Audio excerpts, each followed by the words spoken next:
O'Reilly Auto Parts puede ayudarte a revisar tu luz check engine, luz ABS o luz de mantenimiento con O'Reilly Veriscan.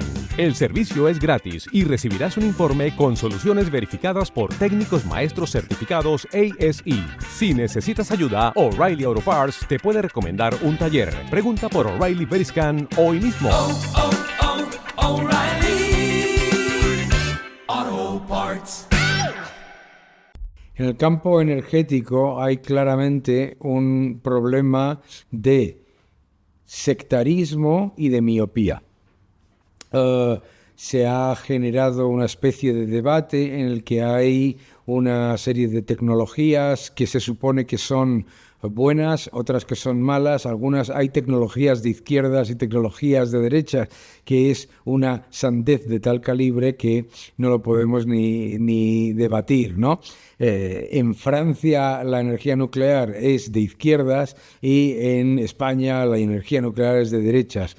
Entonces en realidad es un constructo político. En el sistema energético, los planificadores, los estados, se han olvidado al final de qué es lo que tiene que conformar una política energética, ¿no?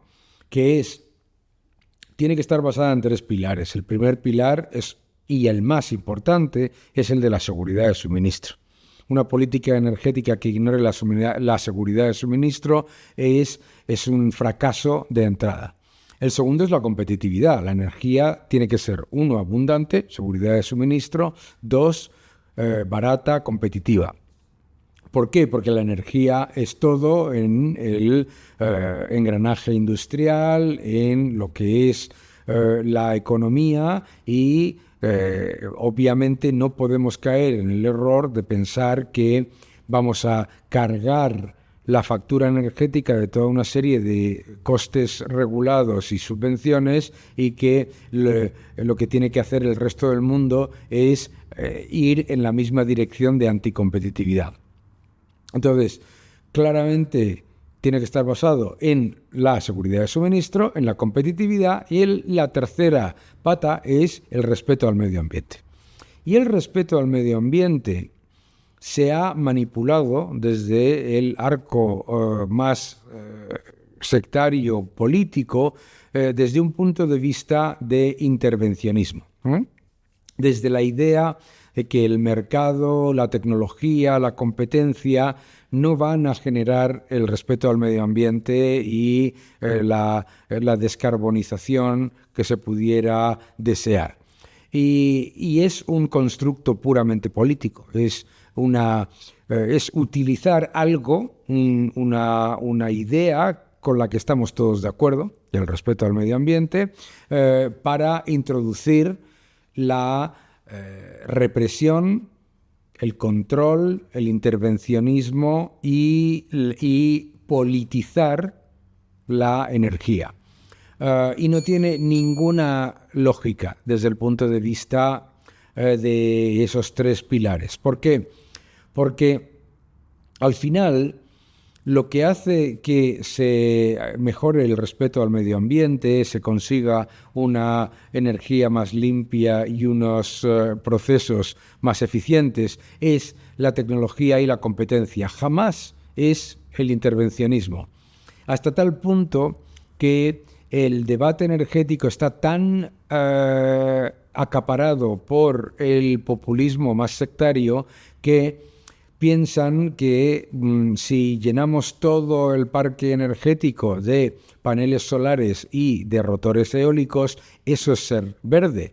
Claro, es como mínimo hilarante escuchar a políticos que dicen ser muy verdes, ignorar la realidad de que todo eso significa minar mucho más cobre, mucho más litio, mucho más cobalto, muchísimo más acero y muchas más tierras raras. En el debate energético, además, este sectarismo que se autodenomina activista, pero yo lo llamo regresista, en realidad lo que hace es poner en peligro todo lo que defiende. Hemos visto cómo la absolutamente errónea decisión del arco político en Alemania de eliminar el parque nuclear, con lo que ha terminado es con muchísimo mayor consumo de carbón. Decidir eliminar el parque nuclear cuando tienes además enfrente, en un país vecino, 56, 58 reactores nucleares, pues obviamente es de una miopía absoluta. Por eso yo digo siempre que el problema de la política energética, particularmente en Europa, es que lo ha acaparado una corriente sectaria y miope. Sectaria porque tiene una visión ideológica de la tecnología completamente ridícula que ningún ingeniero y ningún experto en energía reconocería, y segundo, miope porque está literalmente centrada en parecer verde mientras se le traspasa pues los cementerios de baterías, la minería de litio, de cobalto, de tierras raras, de cobre, de aluminio, etcétera, a otros países, ¿no? En realidad no es una política, digamos, que tenga como interés el medio ambiente, sino que utiliza el medio ambiente para implementar un sistema completo y absolutamente planificado políticamente, que además le pasa todos los fracasos de la planificación al consumidor vía mayores costes, porque la Unión Europea, hemos visto cómo la tarifa eléctrica se va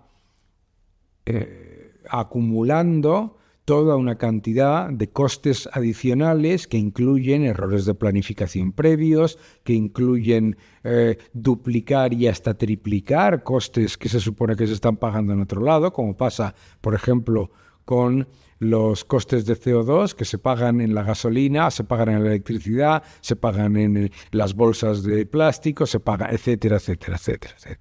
Entonces, el sectarismo y la miopía que ha acaparado la política energética en Europa, lo que nos ha llevado es a crear un sistema intervencionista y planificador central equivocado, que no tiene como objetivo ni la seguridad de suministro, ni la competitividad, ni tampoco el respeto al medio ambiente, y que en realidad se ha convertido simplemente en un sistema recaudatorio bajo la excusa verde. En todos los intentos totalitarios siempre se utiliza una realidad que puede ser científica o que puede ser social para introducir el control y la intervención en todo, ¿no? Y en el caso del cambio climático, cuando en los países desarrollados se introduce la idea de que todo el problema lo generan esos países y lo generan los ciudadanos con su actividad libre, en realidad se está utilizando como una excusa para cercenar las libertades de esos ciudadanos. No tiene ningún sentido hablar de medidas draconianas para, entre comillas, acabar con el cambio climático, primero porque acabar con el cambio climático ya de por sí incluye una percepción extremadamente egocéntrica y completamente ridícula sobre la humanidad en sí misma respecto a todo lo demás, ¿no?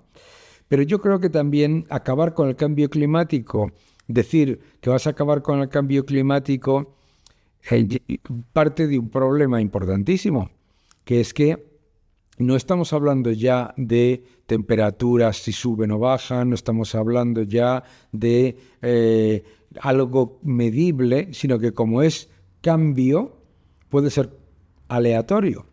En el momento en el que se desvirtúa el mensaje francamente positivo de el respeto al medio ambiente, pasa a al calentamiento global y del calentamiento global al cambio climático, que puede ser cualquier cosa.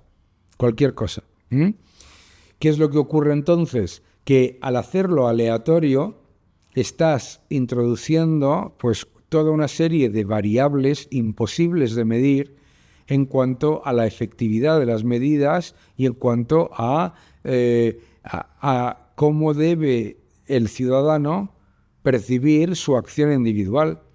Yo sé que mi acción individual, si consumo una cantidad de agua, una cantidad de electricidad, una cantidad de gas, si consumo más o consumo menos, pues yo sé que eso puede ser más o menos responsable y tengo una capacidad de medirlo y tengo una capacidad de analizar mi capacidad de ser más eficiente o más responsable. En el momento en el que se introduce la aleatoriedad sobre la medición, ya no es si los inviernos son más cálidos, sino que es si cambian mucho, ¿no?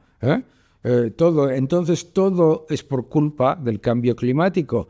Y mi preocupación es fundamentalmente que algo tan positivo como es el respeto al medio ambiente y como es las medidas para fortalecer la eficiencia, la tecnología y la sostenibilidad, se genera un sentimiento de rechazo en muchísimas sociedades al percibir que les están engañando.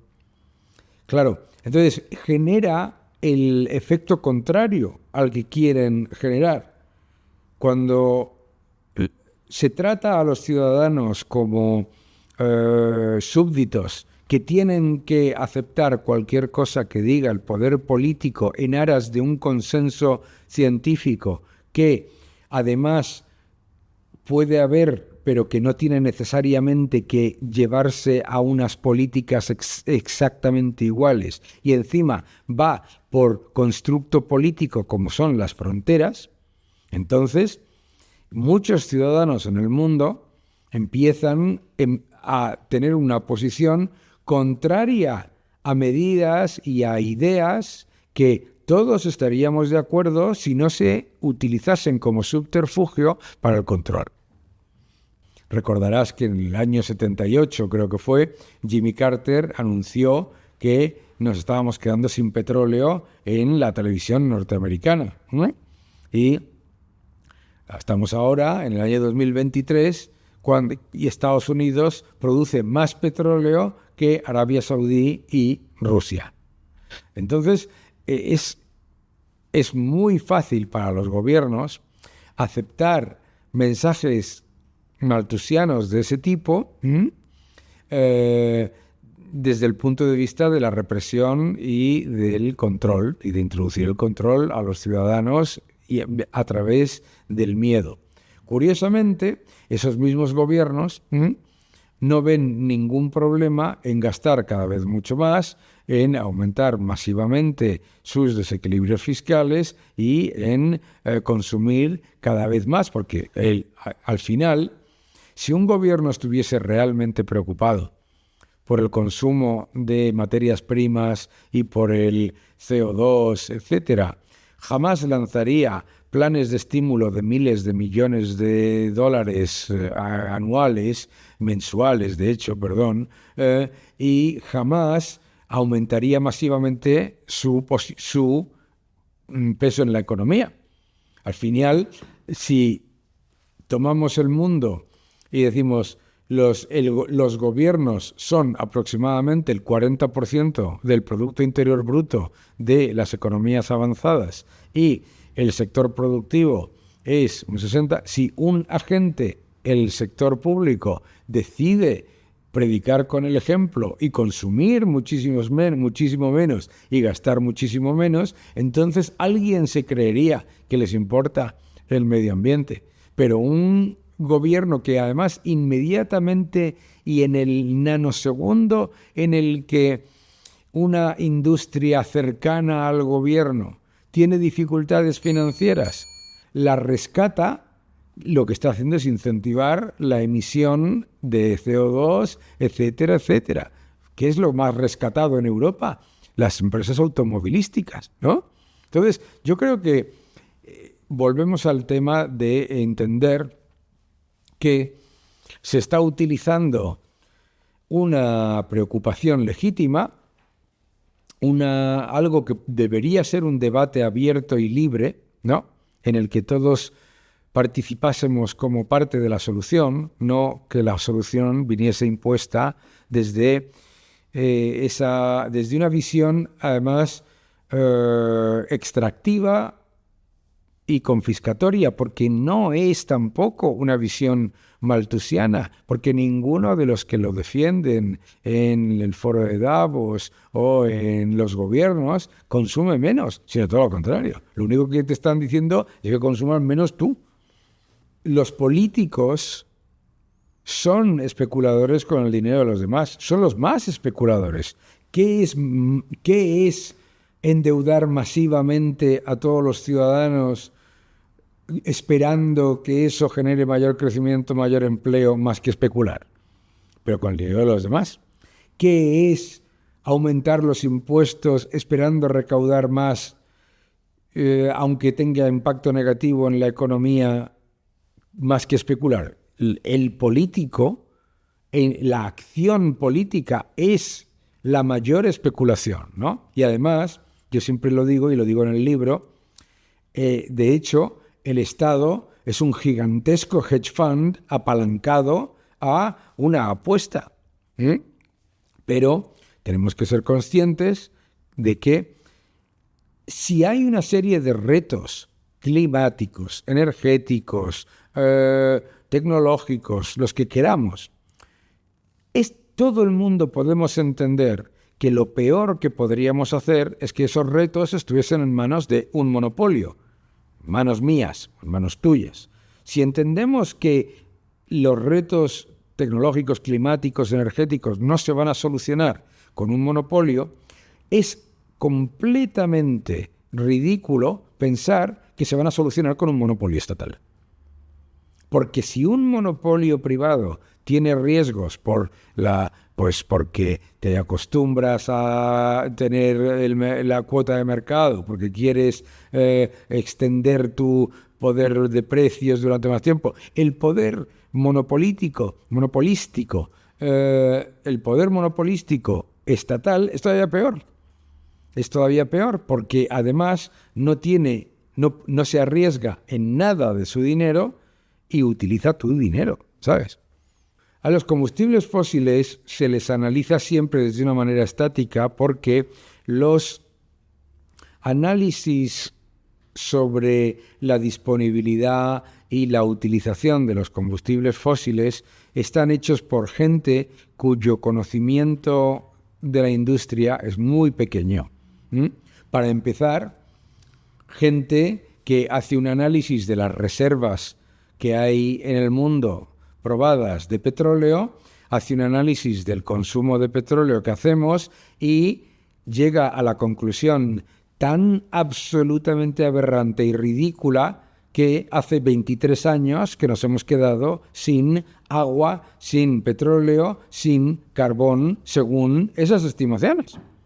Porque no son capaces de entender, primero, que los combustibles fósiles no son estáticos, como estábamos comentando.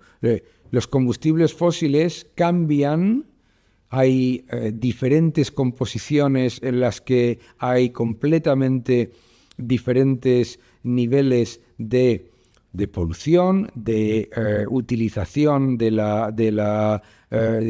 la materia prima.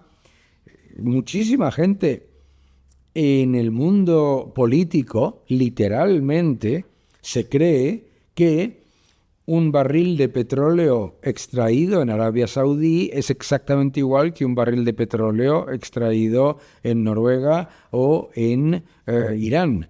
El concepto de el porcentaje de azufre, el concepto de y todavía más.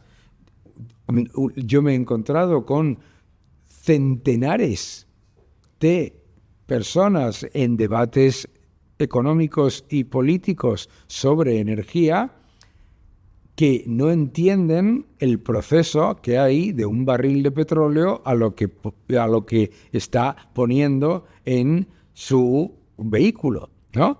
El proceso de refino, todos los subproductos que genera, hasta tal punto que muchas veces les es increíble darse cuenta de que cuando miran a un panel solar o cuando miran a un rotor eólico, hay unos cuantos barriles de petróleo consumidos para producir ese rotor eólico. Entonces, la idea de no vamos a producir nada de petróleo y gas, pero vamos a tener paneles solares y vamos a tener... no tiene ningún sentido. ¿Y por qué es todo esto? Todo esto es porque en el momento en el que algo que es interesante desde el punto de vista del debate científico es acaparado por los políticos con una agenda política, se desvirtúa el interés de la ciencia y además se ignora todo lo que hace que si lo que realmente es un problema en la economía global fuese el CO2, la tecnología, la competencia y la interacción entre distintos operadores en competencia que tienen la destrucción creativa como el motor del crecimiento económico, saben perfectamente que eso se solucionaría mucho antes de que fuera un problema. En mi libro, La madre de todas las batallas, explico que el último barril de petróleo no valdrá millones de dólares, valdrá cero. Porque para el momento en el que de verdad hubiese cierta evidencia de que hay un problema de suministro, las soluciones ya aparecen. A mí me preocupa muchísimo el hecho de que en un mundo en el que la tecnología ha avanzado a una velocidad de vértigo y en el que los dispositivos móviles de telefonía, en el que todos los desarrollos tecnológicos son cada vez más pequeños, más eficientes, etc., resulta que los paneles solares y los rotores eólicos son prácticamente igual a como eran hace 15 años. Y se pregunta uno, ¿cómo puede pasar eso? ¿Cómo puede ser que la tecnología no haya aumentado masivamente el factor de utilización de los paneles solares y no se hayan hecho avances tecnológicos serios que, habernoslos habido, pero muy lentos, que hagan que, por ejemplo, no sé, la gente no lo sabe, pero los paneles solares, cuando se calientan, cuando hace demasiado sol y se calientan demasiado, hay que pararlos. Que los rotores eólicos se tienen que parar si hay demasiado viento. Entonces, a mí lo que realmente me da tristeza es que la politización del sector energético ha llevado a que se anquilose un proceso de destrucción creativa y de tecnología, innovación y competencia que nos hubiera llevado en condiciones de apertura y de libertad de mercado a muchísimos más avances en descarbonización y en eficiencia de los que hemos conseguido. Es extremadamente interesante la teoría del pico del petróleo. El primero que reconoció que se había equivocado de manera estrepitosa fue Matt Simmons, que escribió el famoso libro de El anochecer en el desierto, ¿no? En el que predecía hace décadas que Arabia Saudí se quedaba sin petróleo, ¿no? Es absolutamente alucinante porque lo curioso de todo esto es que ante lo que son predicciones que son extremadamente alarmistas, cuando se equivocan, lo que dicen es que no se han equivocado, sino que en realidad lo que ha pasado es otra cosa completamente distinta, ¿no? Entonces dicen, no nos hemos equivocado en que se haya acabado el petróleo, es que ahora mismo se está produciendo otra cosa que en realidad no es petróleo. ¿Cómo? Claro, porque para ellos, claro, la teoría malthusiana está basada en la inexistencia de la innovación, en la inexistencia del desarrollo. Entonces, claro, dices, hombre, si no se hubiese explorado en Noruega, en Estados Unidos, etcétera, etcétera, pues nos habríamos quedado sin petróleo. Bueno, si no se hubiese avanzado en la tecnología de los automóviles, pues efectivamente, si fuésemos todos en un Forte, no iríamos de vacaciones a 500 kilómetros llegando en menos de 4 horas, ¿verdad? El problema es ese, es la negación de la evidencia empírica de la productividad. Claro, pero yo creo que también pasa una cosa. El público al que acuden necesita esa misma justificación, aunque esté basada en premisas que estaban equivocadas, ¿no? Un científico, si hace una estimación y se equivoca, no dice, bueno, pero va a pasar dentro de 7 años. Dice, bueno, vamos a volver a analizar. Eso es el método científico, es volver a analizar y ver en qué te has equivocado, hacer nuevas pruebas, nuevas hipótesis, desechar otras y seguir investigando.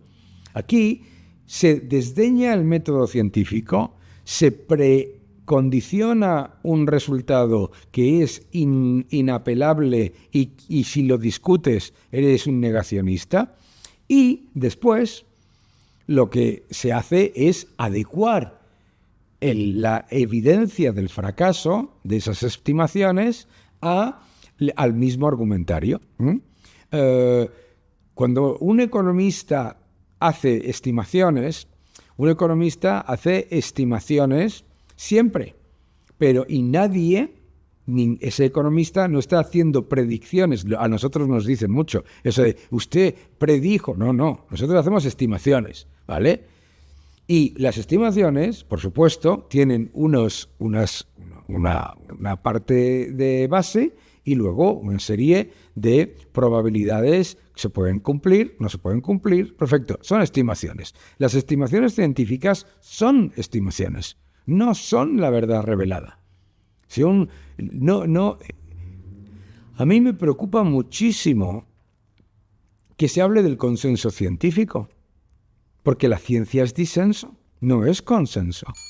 La ciencia es, hombre, pues se han llegado a esta serie de conclusiones, vamos a seguir investigando, vamos a ver en qué se ha equivocado, pero aquí se ha llegado a un consenso que es inamovible y además algo que es totalmente anticientífico, que es excluyente. Es decir, si hay alguien que dice, esto no concuerda, se le cancela, no es que se diga, bueno, vamos a analizar todos, ¿no? ¿De acuerdo? Eso es. Entonces, todo el método científico ha sido pervertido y en aras de un consenso extractivo, excluyente y además cancelador, que es peligrosísimo, ¿no? Que es peligrosísimo porque entonces pasa de ser un método científico a ser un sectarismo similar efectivamente al de una secta religiosa. Es una secta religiosa. Entonces, para mí el mayor problema es que cayendo en la trampa de ese sectarismo, se está consiguiendo lo contrario a lo que sería deseable. Sería deseable que en un proceso de investigación científica y de método científico de prueba y error y desechar hipótesis, etcétera, llegásemos a maneras mejores, más eficientes y más competitivas para ser muchísimo más respetuosos con el medio ambiente. Y lo que se está consiguiendo es que país tras país tras país diga, yo no quiero entrar en esto. Firmo un acuerdo de no sé dónde en el que digo que me comprometo a reducir las emisiones en porcentaje del crecimiento económico si no hay impacto en el empleo y teniendo en cuenta... En realidad tú no te comprometes a nada, ¿verdad? Entonces yo creo que ese es el gran problema. El gran problema es que se está utilizando para objetivos que no tienen absolutamente nada que ver con el respeto al medio ambiente. La diferencia que hay entre reservas y recursos es la misma diferencia que hay entre hardware y software. Todo el mundo entiende que tú compras un ordenador y eso es un activo físico que pesa tanto, es medible en muchas otras cosas y sin embargo los recursos que genera con el software son ilimitados, de creación, etcétera, etcétera, etcétera, etcétera. Lo mismo ocurre en reservas y recursos energéticos. No es lo mismo cuántas reservas hay de petróleo a cuánta energía y cuánta capacidad de crecimiento económico vamos a generar a través de esas reservas. Sería como pensar que el ordenador que nos compramos en el año 95, con el disco duro que nos compramos en el 95 y con la tecnología del año 95, es exactamente igual en el año 2023. No.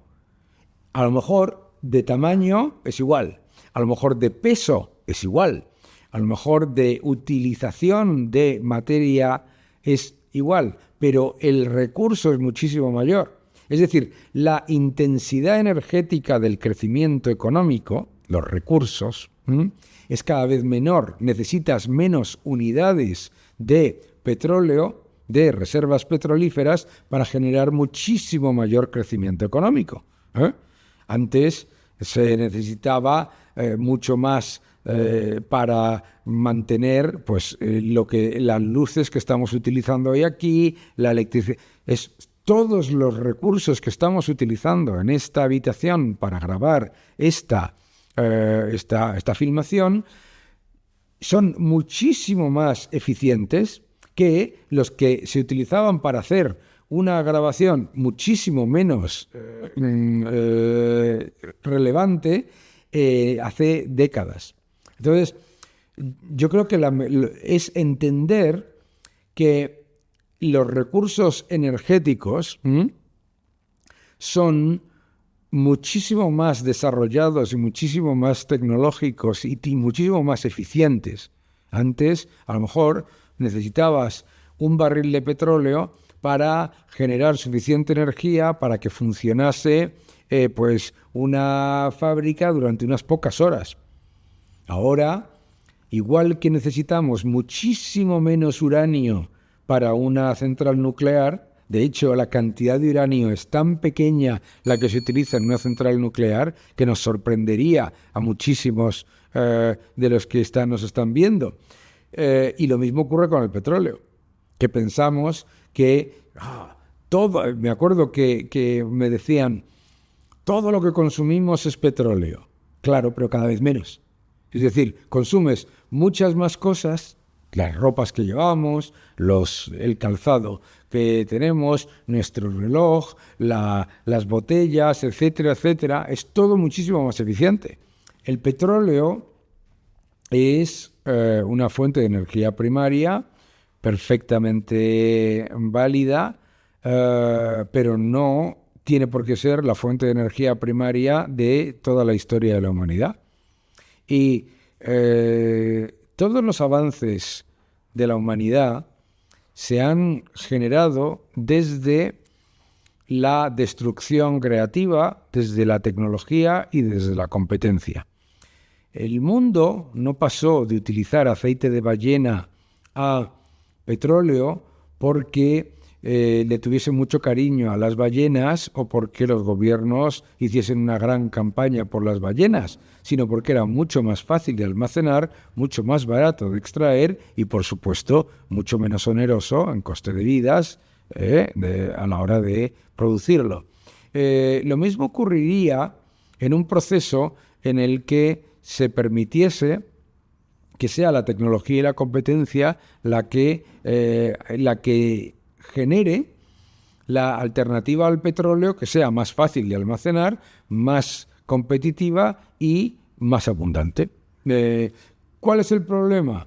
Que en el momento en el que el proceso de avance tecnológico en el mundo de la energía, en vez de venir de la competitividad y de la mayor abundancia y facilidad de producción de la materia prima, viene de la decisión política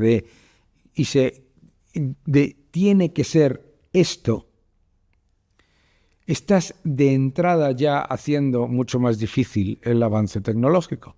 Al imponerlo el poder político, nos encontramos, como nos encontramos hoy en día, en que la tecnología de baterías va mucho más lenta de lo que nos imaginábamos, que la tecnología que hace más competitivo la energía solar va mucho más lenta de lo que nos imaginábamos. Entonces, dejen que la tecnología haga que el petróleo se convierta en el nuevo carbón. ¿Qué es lo que ha hecho este sectarismo miope con respecto a la política energética?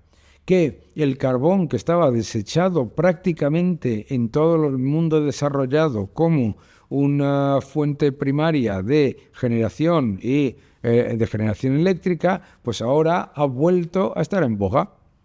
Resulta que después de centenares de miles de millones de subvenciones, Alemania consume más carbón que nunca. Europa consume más carbón es que no tiene ningún sentido todo. Las estimaciones distópicas de la ONU y de muchos organismos están basadas en proyecciones lineales que no tienen ningún sentido con la realidad, para empezar, ¿no?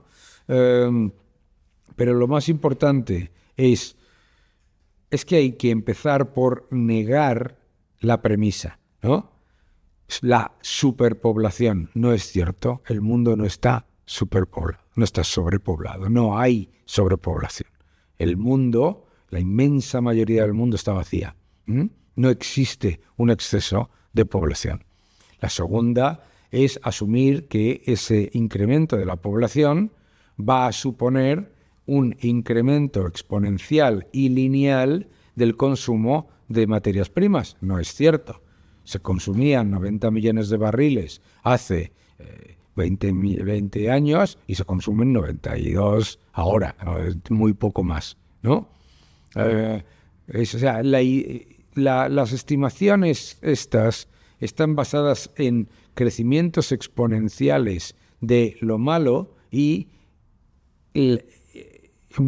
poner como imposible el avance tecnológico, ¿no? Claro, imagínate, si nosotros hiciésemos un análisis de cuál era el consumo de carbón de una familia en el siglo XIX, lo ponemos con nuestras expectativas de tener calefacción, etcétera, y lo llevamos a 6.000 millones de personas y luego a 8.000, pues dices, Dios mío, nos quedamos sin carbón. Yo siempre le cuento a mis alumnos que hace 23 años que nos hemos quedado sin agua, sin luz, sin carbón, sin petróleo y sin trabajo. Porque las estimaciones distópicas interesadas hacen siempre lo mismo. Dicen, no, cualquier avance tecnológico va a destruir empleo, por lo tanto hay que pararlo. Fíjate para cualquier persona que realmente estuviese preocupada por el medio ambiente. debería defender el cambio tecnológico. No, la tecnología va a quitarte el empleo, déjame protegerte. Además de que la tecnología te va a quitar el empleo, déjame protegerte, el intervencionista te dice, no, y además de que la tecnología te va a quitar el empleo, se te van a acabar todos los bienes y servicios a los que consumes. Por lo tanto, la conclusión lógica del intervencionista es que ante algo tan catastrófico, la solución no puede ser otra que llevar a que las decisiones económicas, energéticas, y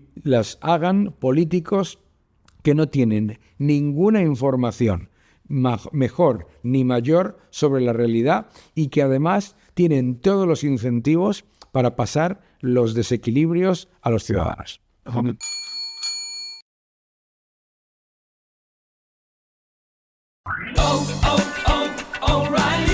O'Reilly Auto Parts puede ayudarte a revisar tu luz check engine, luz ABS o luz de mantenimiento con O'Reilly Veriscan. El servicio es gratis y recibirás un informe con soluciones verificadas por técnicos maestros certificados ASE. Si necesitas ayuda, O'Reilly Auto Parts te puede recomendar un taller. Pregunta por O'Reilly Veriscan hoy mismo. O'Reilly.